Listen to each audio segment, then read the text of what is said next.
In a world where progress never sleeps, one company stands out as the driving force behind infrastructure and energy solutions. Introducing our fuel company and cement producer, where excellence meets efficiency. Jar Oil. The company have 30 filling stations across the country that are all operating, which includes the recently completed Yarambamba and Old Yundum filling stations. And our rates are relatively cheaper than anyone else across the country. Along the years, Jar Oil introduces importation and distribution of cement in their line of business to diversify and strengthen their operations. Are you a cement retailer? At the moment, Jar Oil is the biggest producer and distributor of cement in the country with the most competitive prices in the market. With a focus on sustainability and innovation, we are paving the way for a greener, stronger future. Trust in us to fuel your projects and lay the groundwork for success. We currently produce over 25,200,000 bags per year. As the largest cement producer in the country, Jar Oil also targets to export cement to the neighboring countries like Guinea-Bissau, Guinea-Conakry, and others. Join us on our journey to shape a world where every drop of fuel and every bag of cement makes a difference. Together, we can build a brighter tomorrow. Ceesay is here. At some point, he was in the media industry, very busy on television. So I'm not going to ask him which is his favorite paper, because then I bring a war between him and the other papers that were not picked. I think as top choice. So I'll start by saying, how do you consume your news first thing in the morning? Do you go straight to the papers first, or where? Thank you very much, Peter, and thanks for having me. And good morning to all the listeners and supporters of the National People's Party, sympathizers, and the Secretary General and the party leader of the National People's Party. Do they listen to this program? Of course. Or watch it on YouTube? They watch the program and they listen to it. Thank you, Peter. I thought they all thought we were opposition, to be precise, UDP. You have to be opposition for us to listen. That's a good one. You have to be opposition for us to listen. That's a good one. Yeah, I mean, when you come to the newspapers or the news, nowadays we are part of so many WhatsApp forums. So all these headlines will be thrown into all these forums and we'll have a look at it. For me, my favorite newspapers are the ones that are properly putting news out. Yeah, not the sensational ones. Yeah. Yes. I wouldn't press you, because otherwise, I do have my favorite. Of course, we know you It's have my traditional favorite. And these forums, it's very interesting. I mean, are they helpful to our political evolution, or do you think that sometimes they are a waste of time? Quite a lot they can be useful, but sometimes they can be a waste of time. I sometimes come across very genuine comments, comments that definitely would help us, people in the political act. But some of them can be very... And which are the ones you find helpful? The ones that praise the president and what he's doing? No, those who raise issues.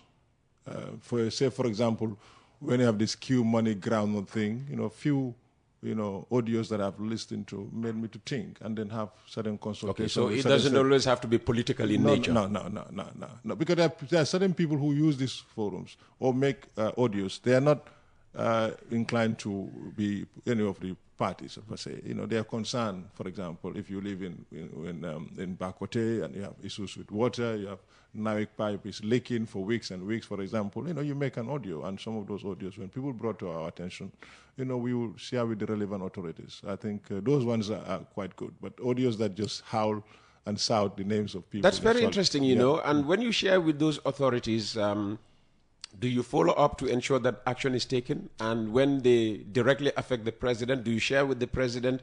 How has he responded in the past? Very, very, very positive. Immediately. I remember there was one program or one of such, in fact, in my own community in Jabang, when the residents had real issue with water, and some people in the community made audios and stuff. And we share with the relevant authorities, the National Road Authority, the Social Security and Housing Finance Corporation, and they take immediate action, and a lot more orders. And I think also even with this groundnut Q money thing, from those genuine audios, the government have make a decision and make it more accessible to the farmers. And what if audios relate directly to the president, like Yahya Jammeh's audio? I mean, Jammeh's audio, is it directly to the president or to the Gambia? Opinion. He directly threatened him. I mean, come on, of course. How many times do we hear audios people being threatened? I hear audios people threaten me. You listen to some of the audios and you think it doesn't necessarily mean somebody is in a real destitute situation, is frustrated, is depressed. Sometimes... Jammeh is depressed? Some people can be depressed and make some statements. Is Jammeh a depressed person? I've not had personal contact with him, so I would not say so. But does he sound like a depressed person? Probably he needs some help. Well, some of his people are now, key figures in your party. Have they spoken about help for him? Help differ. My opinion or my judgment say let's help Peter, and somebody say I need help. Of course you may need help. I know you don't need with $6 million. You don't need financial help. I do. No. I do. Peter doesn't need financial help. Peter has been very stable. People are putting pressure on me to transform the business into a television station. Yes, but Peter, for you, you're a school that we need to learn from. Because so in other words, stay in radio for the rest of your life. Not actually stay in radio. When the last time I was here, you were not on Facebook, you're not on YouTube. So you're gradually moving. You were renting a property for many years. Now you live in your own property. You're doing your thing. So slowly, you are getting there. You are not the ones who is primitively grabbing things. You want this, you want that. Give us a bit of a push, just a slight push. But sometimes the push can be bad. I think often in our society we do certain push and it's bad for us. But I like the way you are transitioning. All right, thank you. Let's go back to help, particularly with regard to Jammeh and having some of his former acolytes now key figures in NPP. When I say Jammeh needs help, some may take it out of context. I'm saying put it into context for us here. That's why you are here. Jammeh have lived in this country for almost all his life. This is a guy who was a president for 22 years. And the election defeat to him was the shock of his life. He never thought. He was very comfortable running this country. He was very comfortable. And he thought, he had the people. That's the Gambian people. And he went to a point where Jammeh believes, you go and do your elections. I'm still going to win. In fact, you say I still election. I'll bring the electoral reform of 2015, where we have spot counting and all that. So he thought, it's just a formality. Go to the polls and Jammeh will be back in the State House. So he had a shock of his life. So he need help in that to understand that power belongs to the people. I think that's his problem. He still believes, I'm the Jammeh that used to live in State House. That's the help he needs. He needs to understand that it's not, as usual as it used to be for him. And for many people. Okay. And you think NPP cannot give this kind of help to him? I mean, Jammeh still have very close associates in this country and outside the Gambia. So they could help him. In your party in particular?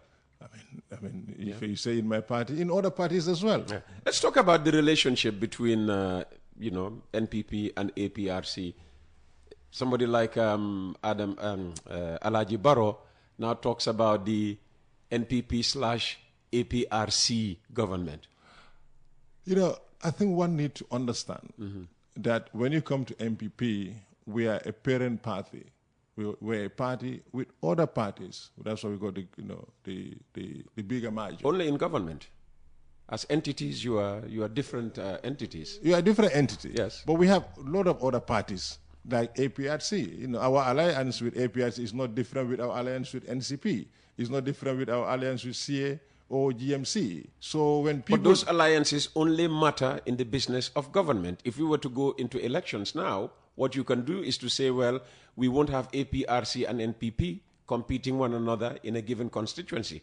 It has to be one or the other. No, but that's what we did with NRP as well. That's what I'm saying. So that's what I'm saying. So I'm talking about now in the context of NPP, separate entity, and APRC, separate entity, the relationship. Because, I mean, you're dealing with only a faction, a splinter group of the APRC. What we have right now is MPP as a sovereign political party. Absolutely, and yes. other political parties the same. And half of APRC. No, when people choose to cloud APRC over MPP, and I think that's disingenuous on their side, because APRC is a political party that is registered by the Independent Electoral Commission as MPP is registered as other political parties are because registered. APRC came out and took credit for the victory of Adama Barrow in 2021, and he did not push back. No, not AP. Other parties did the same. Other parties, NRP said the same. No, other parties, other parties say the same. Other parties say the same. The reason why APRC, people tend to hold them and say APRC this, APRC that, is because they were the party who came from government. This is the only thing. No, if it was an NRP that left government and President Barrow come, it would have been NRP that would have been over all the noise about. But because it's APRC and NRP and NPP, then that's what people are saying. But actually, APRC is a political party with its own entity doing their thing. We've seen their biannual congress. They held their congress. We've seen other political parties did their congress. So it's entirely different. GPDP. Yeah, they also did their congress. I understand. Correct me. I understand that their congress was actually predominantly NPP members who just occupied the seats.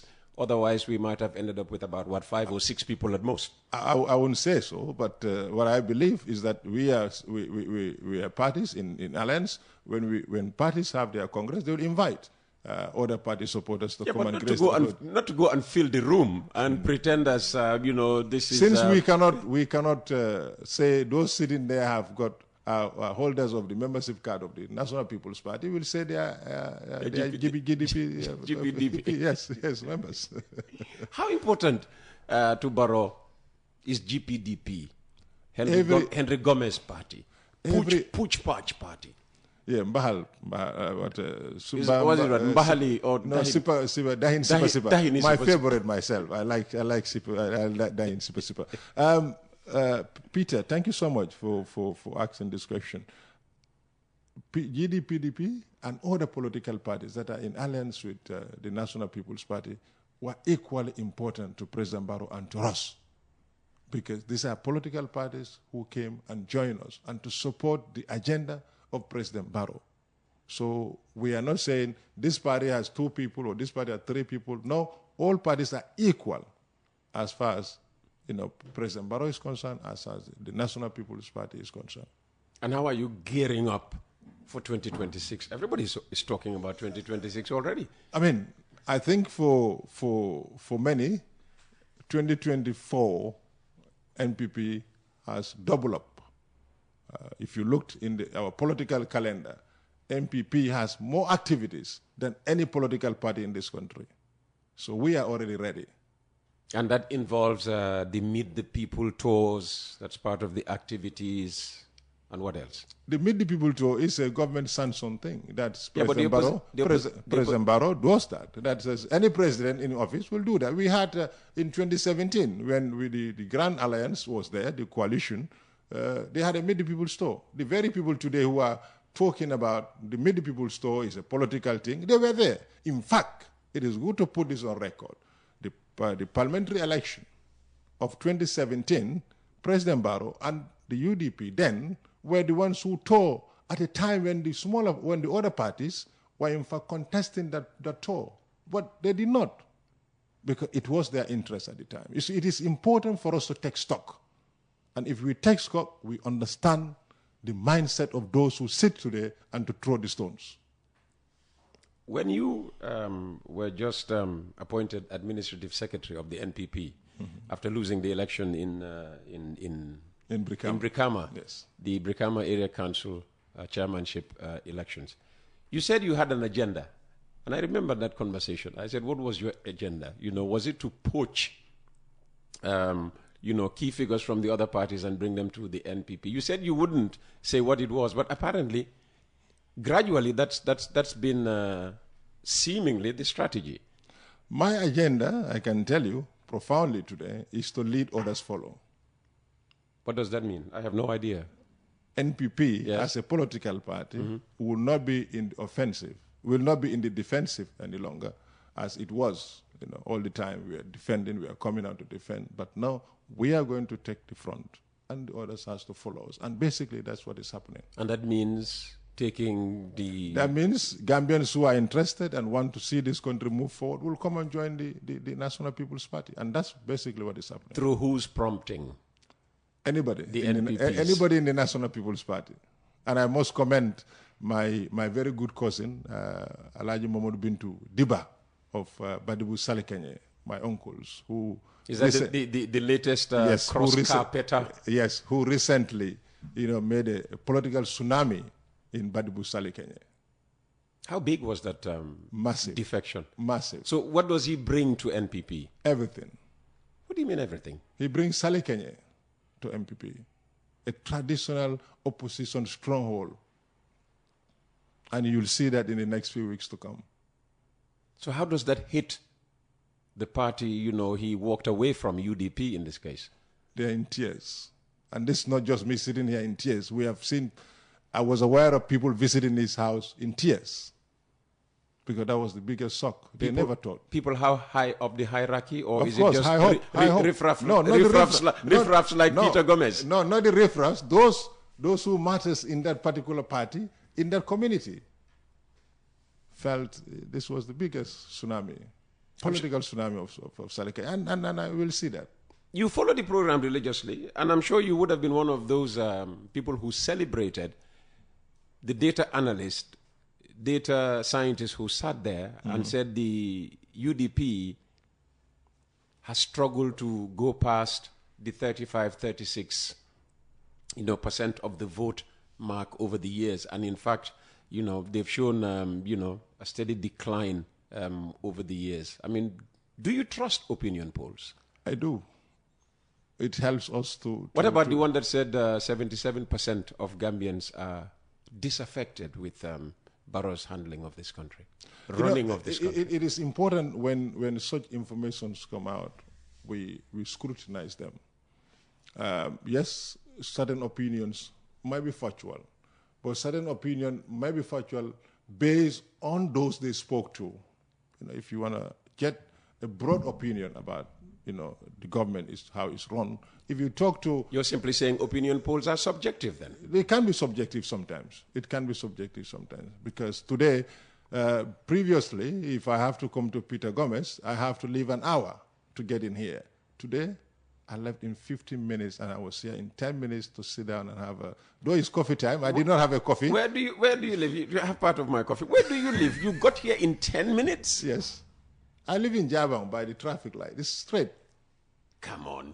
Oh, yeah. You know that this Bertil Harding highway, is so difficult to maneuver. Smooth as it is. It's not difficult because what I realize in Gambian traffic, Peter, if I need to get to work at 8 o'clock, you expect me to leave my house at 7 o'clock. But everybody wants to leave at the same time to get to the office at the same time. So we crowded the road and we cannot make a headway. So leave at a time when, it's favorable. The time I left my house, the road was empty. Yeah, because... the roundabouts were empty. But when everybody sits at home and think, okay, it's 10 minutes for me to get to my work, they all get crowded at the roundabout and they make no heck of it. Okay, so let's go back to, the statistics. So yes. Afrobarometer says 77%, nearly, 8 out of every 10 Gambians is disaffected with the running of the country, under Barrow, of course. And Tuba Mare, data scientist, data analyst, literally gives UDP no chance at the next election. I mean, these are two contrasting it is important, data, if you like. It is important for us to digest these two. We are not going to brush away the Afrobiometer, statistics or data. We will look into it. We will scrutinize it. One or two people have, including the Minister of Information. We have to look at it because we also must understand where do they get this data from. Of course, you can sit here and use the Facebook pages or use the online stuff and have this thing. And we know... Which is part of polling. Yeah, which is part of polling. But yes. when you understand the Gambian scenario, you know, those who are keenly going to the ballot boxes are not those who sit and make opinion on Facebook or internet. So if, for example, the doctor go right to the carton the corner, to the interior, I would, you know, go with his analysis or his data than somebody who sits and use Facebook and use questionnaires to university students and those in the diaspora, for example, to make an opinion about the country. So we need to know where they get their sources from. But I'm very confident that as far as the National People's Party is concerned, we are on the right track and we are moving this country forward. I'm sure you've read, you've heard suggestions that there is disaffection within the NPP, in that people who defected from other parties are now the ones in key positions, starting with Seedy Ceesay here, who was once a Doi supporter, and a prominent one at that. Sabali now, and all whatnot. Is it true? Is there disaffection in the party? Is there division? I mean, is the NPP a party of angry people? I mean, I would not say that we are a party of angry people. January 17th, 18th, the National People Party have manifested unity, have manifested strength, and have shown to the world that this is a party that is, you know, definitely serving the interests of the people. When we had our biannual Congress in Jarosoma, of course, in any society, in any group, whether in our homes, you'll have few people who may not be happy. But that necessarily doesn't mean the entire people are not happy.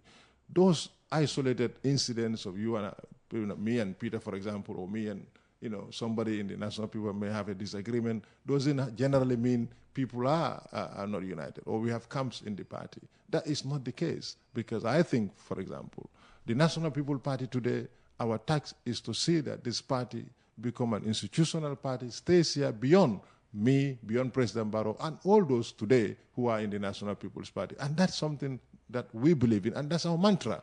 So our little agreements here and there is normal in any society. I mean, even you, as an employer, you'll have issues, with your staff. So you'll give them warning, verbal warning, written warning, and here and there. But as far as I'm concerned, the National People Party, we have our goal, and that is to make this party an institution that will live beyond President Barrow and myself.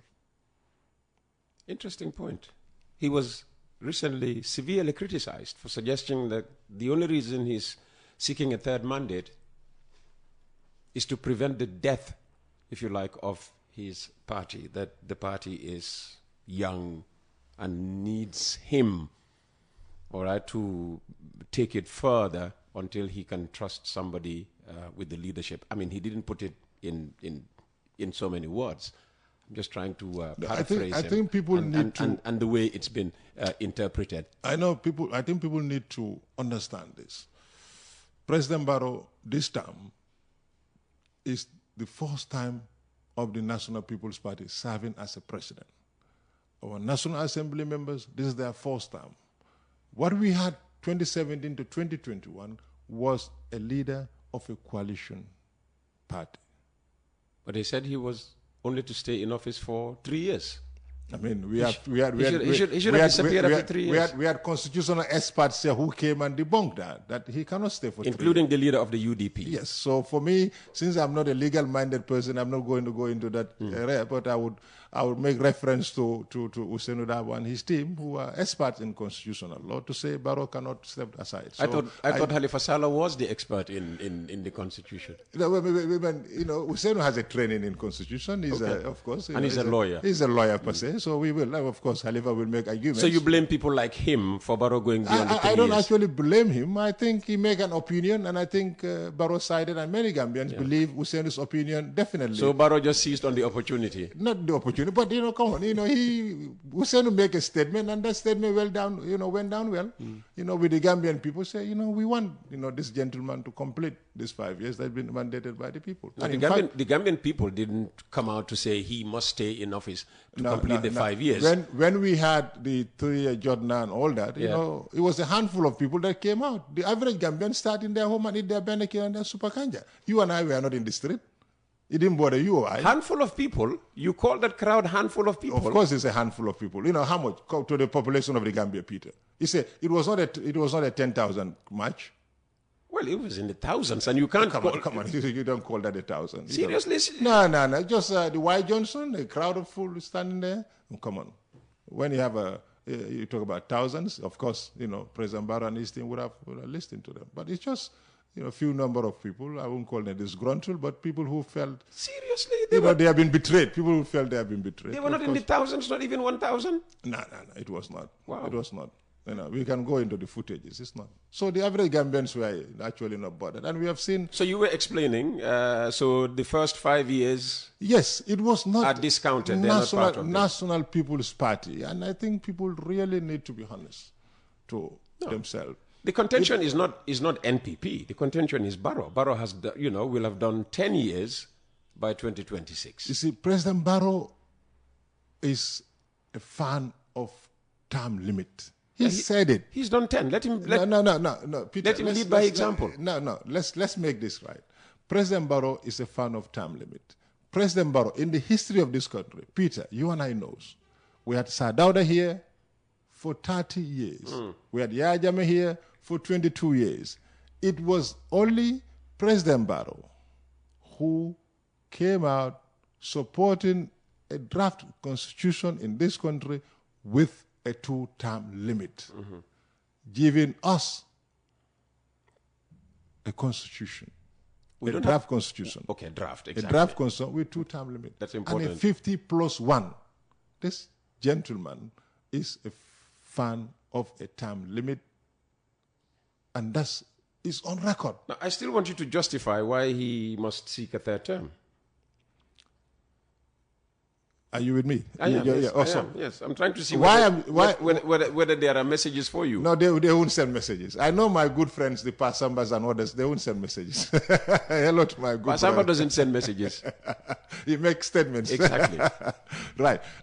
Peter, the 2017 to 2021 was, yes, President Barrow, but it was the coalition.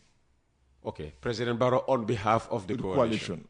And here is a man with wisdom, and thought he believed in moving this country forward. And for him to be able to do that, he came with the idea, a brilliant idea, to set this party, the National People's Party, with the support of the Gambian people.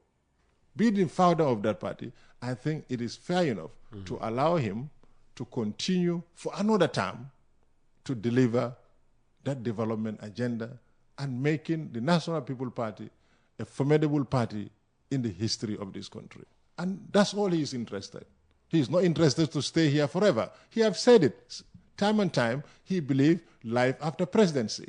For the first time in the history of this country, a sitting president actually going out looking for land to build his retirement home. And we've seen that. He went through the normal process, the due process, to acquire a land to set up to go home after his presidency. If I understand your argument, first 5 years, Barrow was head of a coalition. Yes.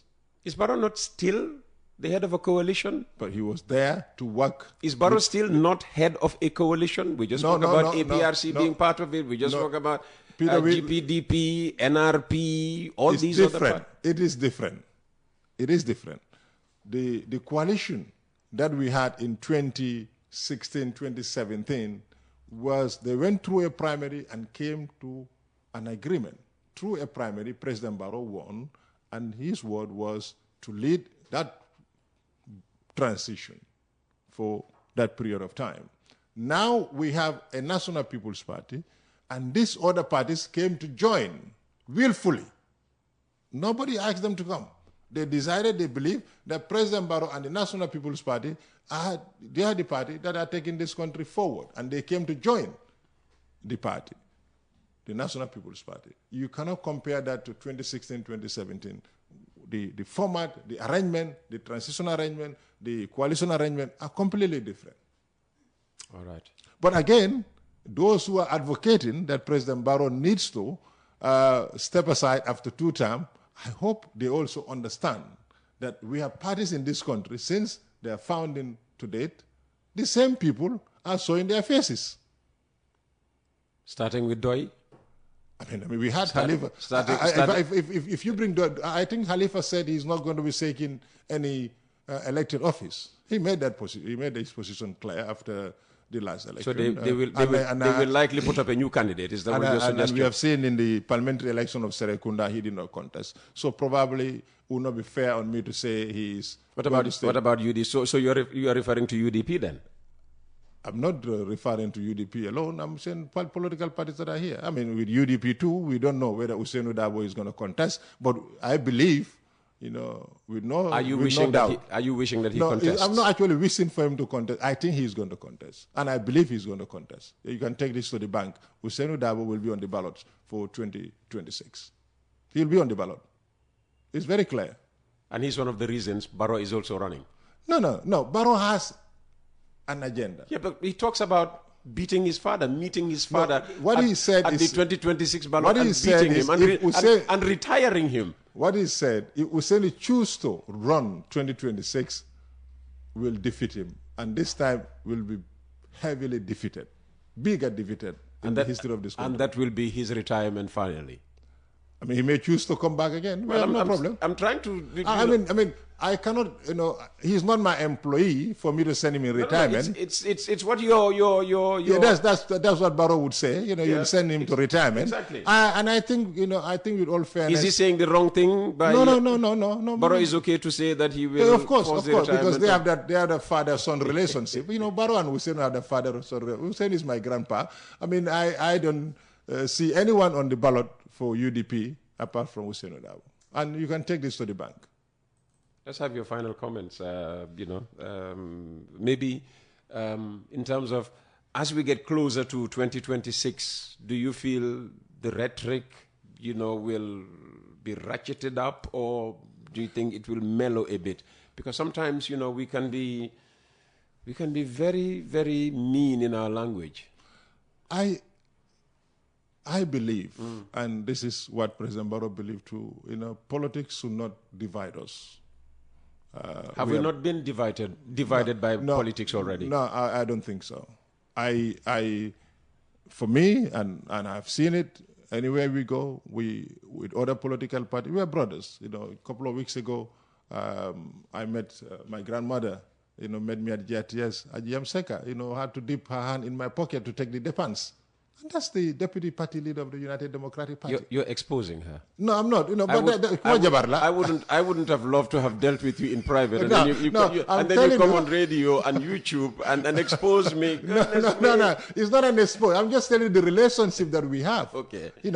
Our kids are my goro. They are my auntie. I stay with them when I go to London. My wife stays with the family when we go to London. So politics has never changed that. And then, like Hussein is my granddad. We have a good relationship. I can walk into his house and let others. The Alma Mital. I'd like to see you walk to his house. Oh, yeah, I can do that. It's just 2 minutes. After this, I'll stand on the road and see you, walk in there. And then I'll have a very good breakfast there. And the Sally will give me a beautiful breakfast. So politics has never divided us. Yeah. But what I want to make clear here, as far as the National People Party is concerned, we are working, we are consolidating this party, and we are transforming this party to a party with a difference, institutionalizing it. For the first time in the history of this country, a political party has given out 50 scholarships. A political party have created the most formidable student wing at the University of the Gambia. A political party that have built structures, permanent structures for its party supporters in every single region. A political party that have created 70 plus jobs in this country. The people that are taking something to put on the table for their families. I think President Barrow needs to be commended for his wisdom and his sense of direction. One of us needs to be corrected. I say National People's Party. I hear you say National People Party. No, National People's Party. Okay. So when you say National People Party, it's a mistake on you. Yeah, of you should be fired. Seedy, thanks for coming. Thank you so much, Peter. And thanks for having me. That's Seedy. All the best. That's Seedy Ceesay, Administrative Secretary of the National People's Party, NPP. In a world where progress never sleeps, one company stands out as the driving force behind infrastructure and energy solutions. Introducing our fuel company and cement producer, where excellence meets efficiency. Jah Oil. The company have 30 filling stations across the country that are all operating, which includes the recently completed Yarambamba and Old Yundum filling stations. And our rates are relatively cheaper than anyone else across the country. Along the years, Jah Oil introduces importation and distribution of cement in their line of business to diversify and strengthen their operations. Are you a cement retailer? At the moment, Jah Oil is the biggest producer and distributor of cement in the country with the most competitive prices in the market. With a focus on sustainability and innovation, we are paving the way for a greener, stronger future. Trust in us to fuel your projects and lay the groundwork for success. We currently produce over 25,200,000 bags per year. As the largest cement producer in the country, Jah Oil also targets to export cement to the neighboring countries like Guinea-Bissau, Guinea-Conakry, and others. Join us on our journey to shape a world where every drop of fuel and every bag of cement makes a difference. Together, we can build a brighter tomorrow.